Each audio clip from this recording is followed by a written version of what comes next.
All right, so welcome everybody to this latest edition of My Jewish Story. Today, we're doing something a little bit different that we've done in the past. Today, we are going to learn Rebecca Levin's Jewish story, but I want to give you a little bit of background on Rebecca. Rebecca has difficulty speaking a little bit um, because of cerebral palsy. Uh, but in order for us to learn her story, she has shared with Stacy McGlinchey, one of our members as well, who was also interviewed a little bit ago for her Jewish story. And Rebecca shared with her. So Stacy is going to answer for Rebecca in the first person because these are Rebecca's words. And if Rebecca has anything to add, Rebecca will either text me in the chat or we'll speak and we'll share what she said. This is not something new for us because Rebecca actually spoke at a Yom Kippur service. I guess about 3 years ago, Rebecca. Is that about right? Yeah. Yeah, about 3 years ago.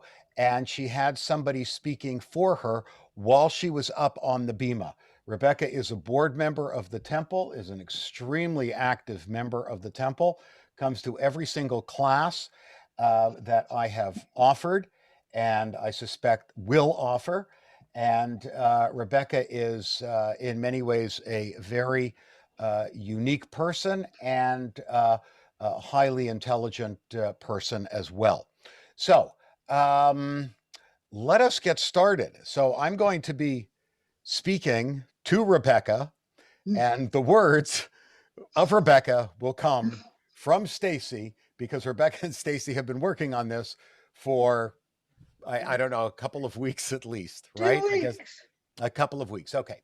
So, Rebecca, welcome. It's great to have you. Stacy, also welcome, of course.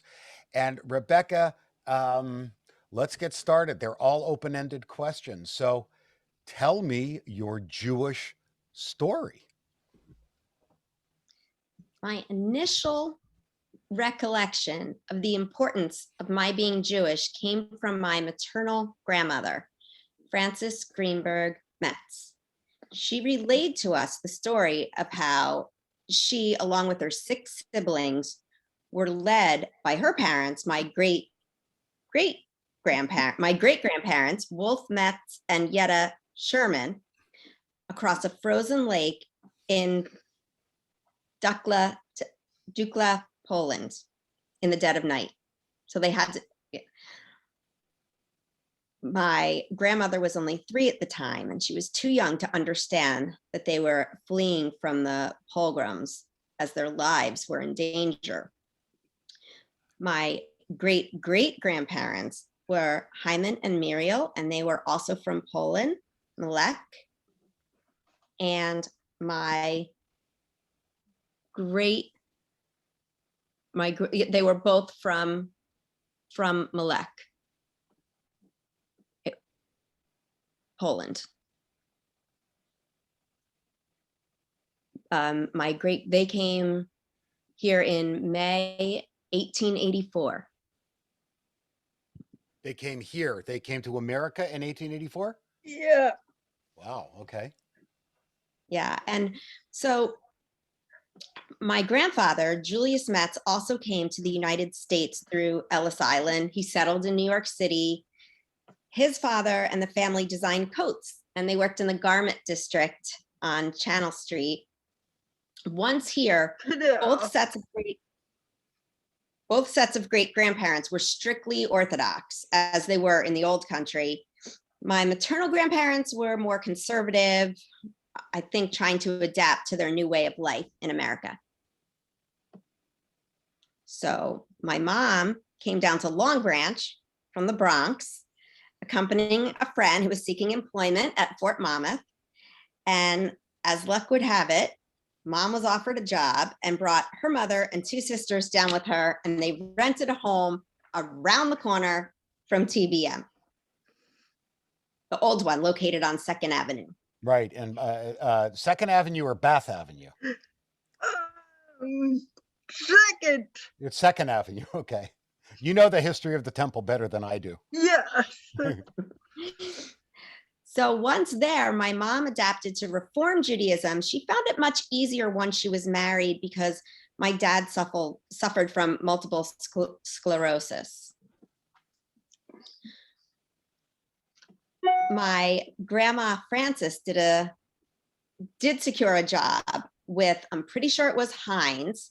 They needed her to get Jewish people to buy their products. So she used her satchel. I can't say that word, Satchel. Rabbi. Yeah, the satchel. Okay. I don't know a lot about the Levin side of the family because my grandfather Harry died when my dad was 2 years old. But my father's eldest brother, my Uncle Jack, he was also my godfather. He paid our membership to TBM because we couldn't afford the dues at the time. And I think that's why I enjoyed Sunday school and Hebrew school so much. Like, I knew it was a privilege where the other kids that went there would rather sleep in on Sunday mornings. And then The more things change, the more they remain the same. So, and as an aside, Uncle Jack was one of the lawyers who won the case against Joe McCarthy, who tried to destroy the livelihood of the Jewish engineers working at Fort Monmouth. Really? Yeah. Really? So this must have been in the 50s, Rebecca, right? Yeah. Uh-huh. So I really didn't want to bring my disability into the story, but it does pertain. I entered my 6th grade grammar school class, and I found a task that I was unable to complete. Our assignment was to copy the entire blackboard each day for 6 weeks. And I felt ashamed that I couldn't accomplish this task, and I had a stomachache for 6 weeks. Well enough to attend temple on Sunday.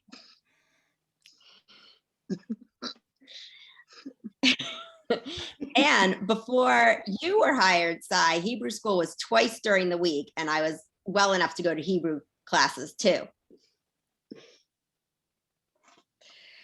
During high school, I took Hebrew and French at the same time. So I was speaking Hebrew in French class and French in Hebrew class. And then during the summer of 74, I was part of the Jewish Federation of the Temple Youth Program. Living on the campus of Rutgers University, I was helping underprivileged kids in New Brunswick, New Jersey. The following year, my parents had enough money to send me on my first trip to Israel as part of the Mitzvah Corps National Federation of Temple Youths as a graduation present. Nice. And yeah, it was great. We stayed and we worked on a kibbutz, and we traveled around the countryside for 6 fabulous weeks. Another opportunity came my way to live in Eretz Israel. 2 days in a row. Mail came to my dorm, enticing me to attend a junior year Abound program on a kibbutz outside Jerusalem through Hebrew Union College. And 3 times was the charm, and I was off to the kibbutz Male Halamisha. Somehow I knew this would be the last time I would have to climb Mount Sinai. So I did. Yeah, you know, you're talking about climbing Mount Sinai, right? Jebel Musa in the Sinai Desert. So Yeah. I did that too. I did that too, Rebecca. I don't know if I ever told you that story.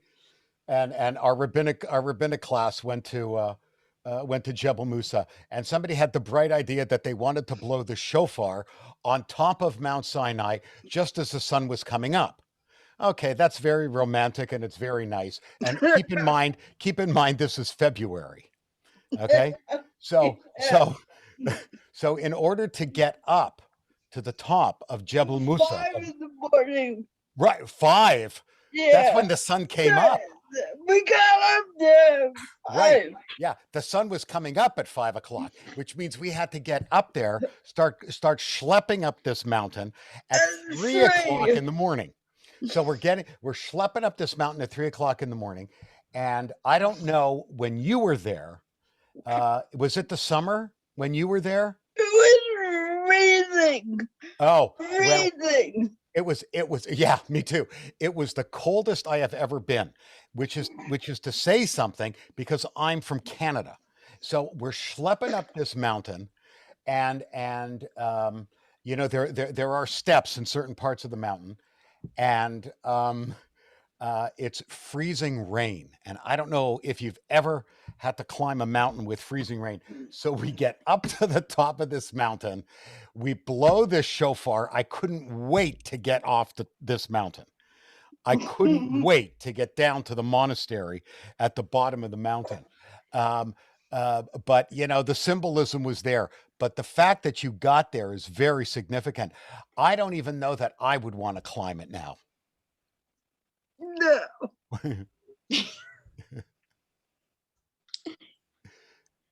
So you're going to know this story, Sai, and I know you didn't believe this, but I do.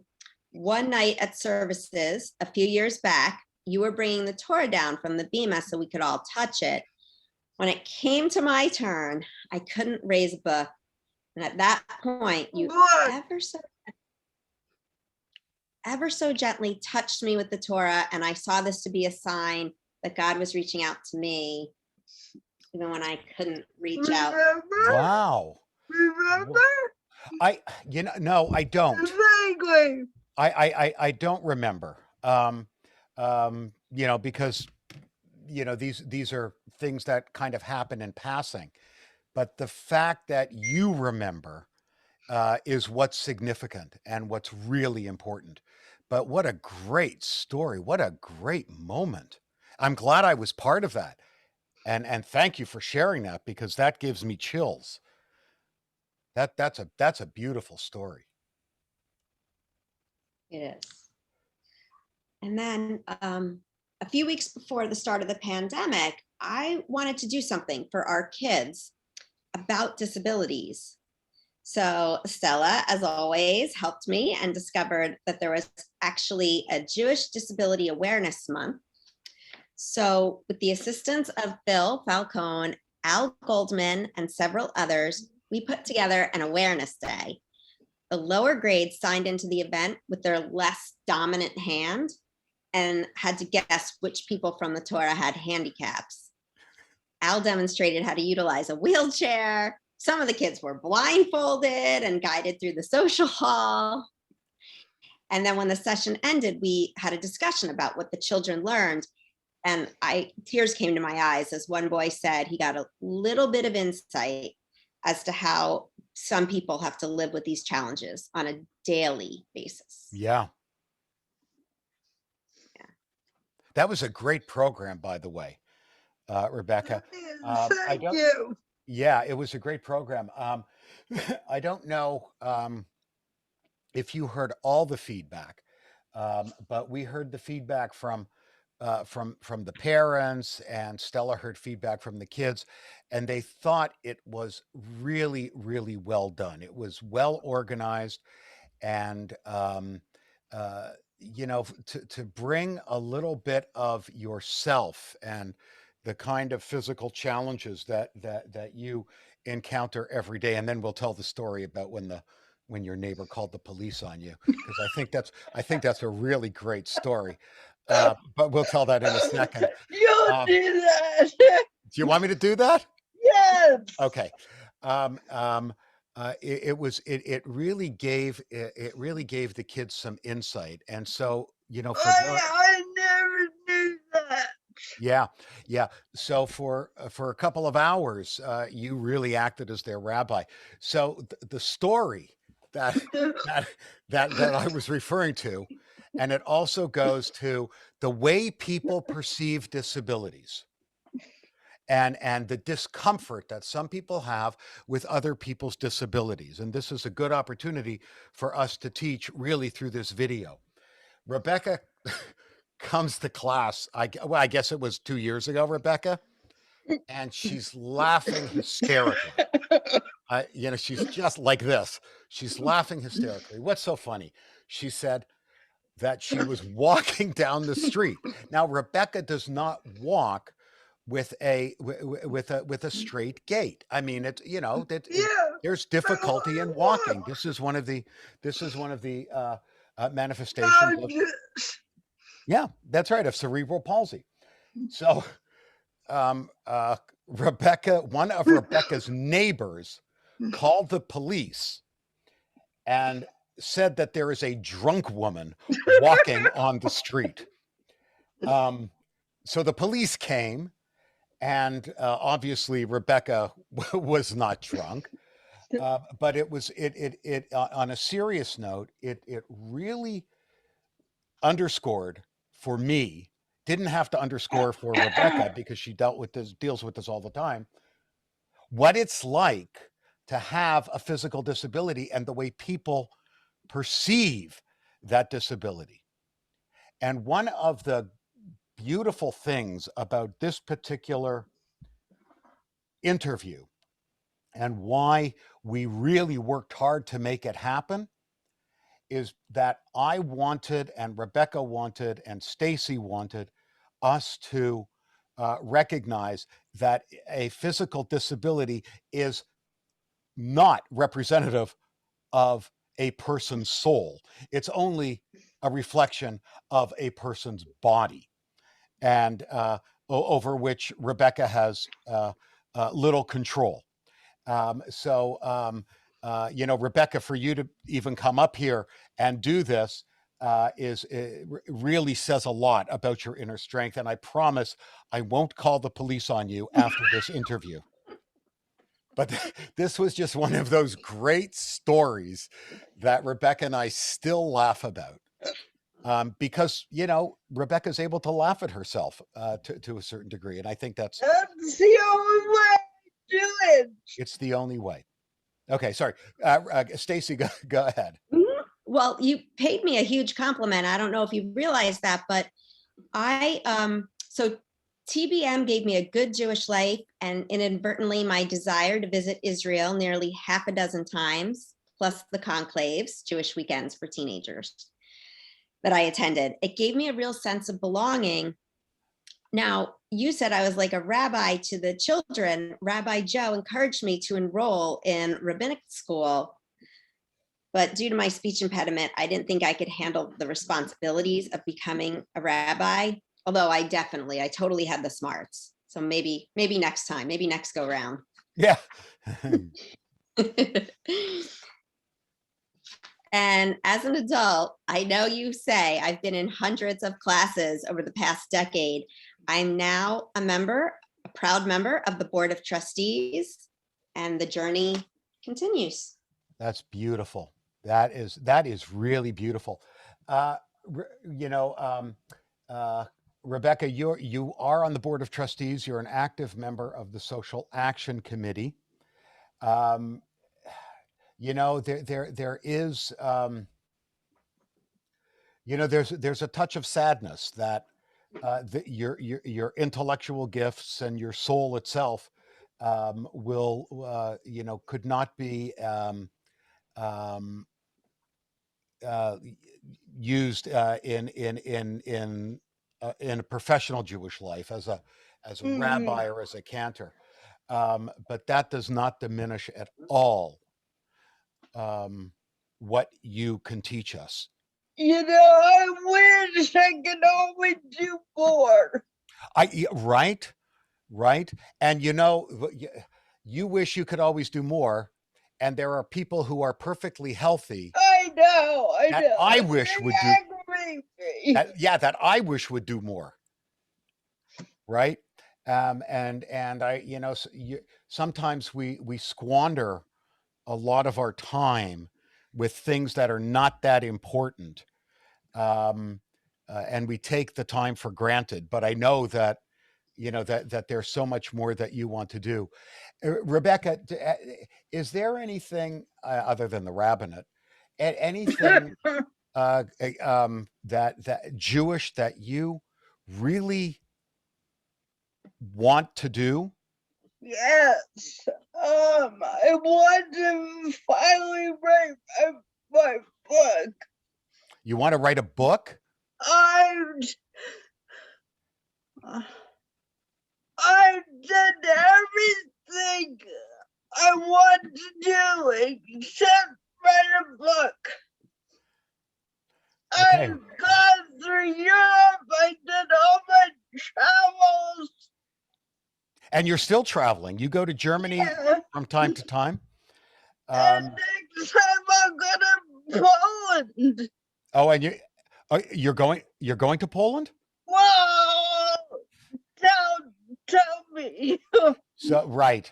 So just this morning, Rebecca texted me, Stacy, and said that she found out where her great grandparents came from in Poland. And I guess that was that. I guess it was one of those little villages that you mentioned before, Rebecca. Right. Right. And they were escaping the pogroms, and the pogroms were where there's a Russian phenomenon, although not exclusively Russian. And at that time, Poland was divided into two. And on the Russian side of Poland, there were pogroms. The Cossacks would have too much to drink, and then they bring their horses and their cavalry into these little villages, and they'd massacre Jews. I mean, just because they had nothing else to do on a Sunday afternoon. And that happened pretty frequently, and there was a huge migration. And your great grandparents were part of that migration. Rebecca, did you ever go to Ellis Island to see your great grandparents? Yes. Did you find their? We had stones. My mother bought stones. So okay, but did you see their names? Yeah. Oh, you did. You found their names. I mean, that's really remarkable. And that gives you a connection with Poland. So I'm sure you're going to go to Poland, and after you've gone to Poland and have done a little bit of family history, um, I think a lot of people would love to hear about it. I think that would be inspirational. Um, not a lot of us know where our families come from.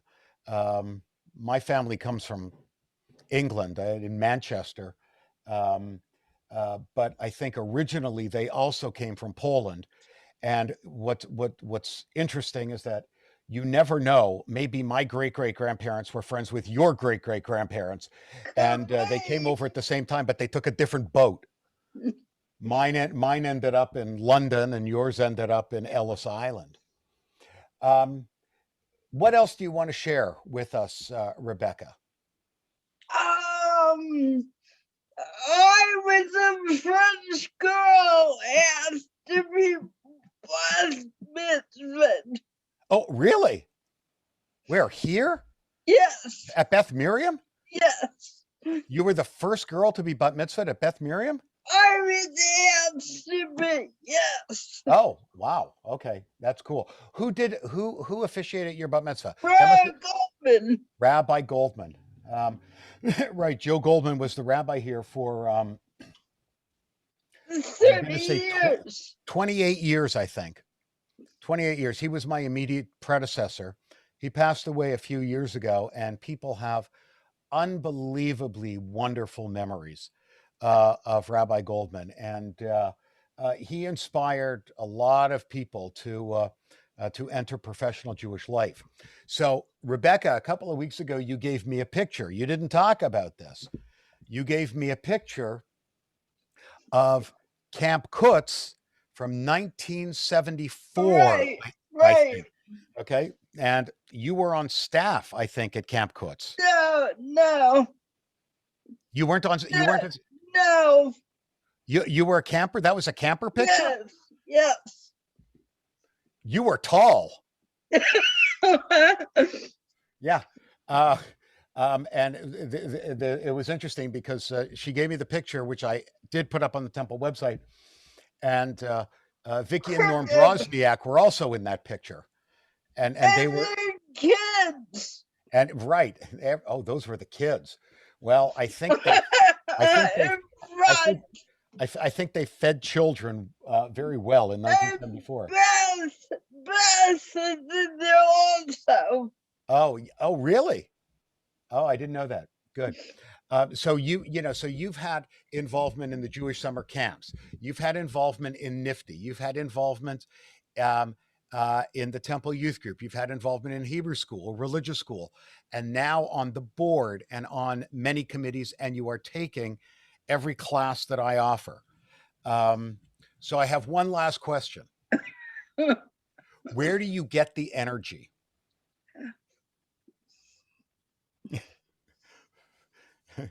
I have no idea, I guess. I just keep going. Right, the Energizer Bunny. Good. This is great. I learned stuff about you that I didn't know, and I know other people did, and it was remarkable. Do you want to add anything else before we finish, Rebecca? No, Okay. not really. I just wish, you know, things could have been different. But like I told you, God put me like this for a reason. God put you like this No, God did, not you. no, yeah, not me. But the gifts that you have God brought. gave me the disability for a reason. Yeah. And you have used all of your gifts in so many different ways that have really enriched us all. And as your rabbi, I stand in admiration for all that you have done, and I know that all that you have yet to do. And I will be the first person to buy your book. Um, Although, if you charge me for that book and I'm in it, I'm not. I don't know. I don't know that. I'll even sign it. Yeah, right. I'll get a chapter, but just I shared the police story and the drunk neighbor story. That's also getting a chapter in my book, um, for a variety of reasons. But Rebecca, I want to thank you so much for opening yourself up and making yourself even vulnerable and really sharing with me. Stacy, and the congregation. Stacy, is there anything you want to add? Did I miss anything that Rebecca shared with you that you would like to add?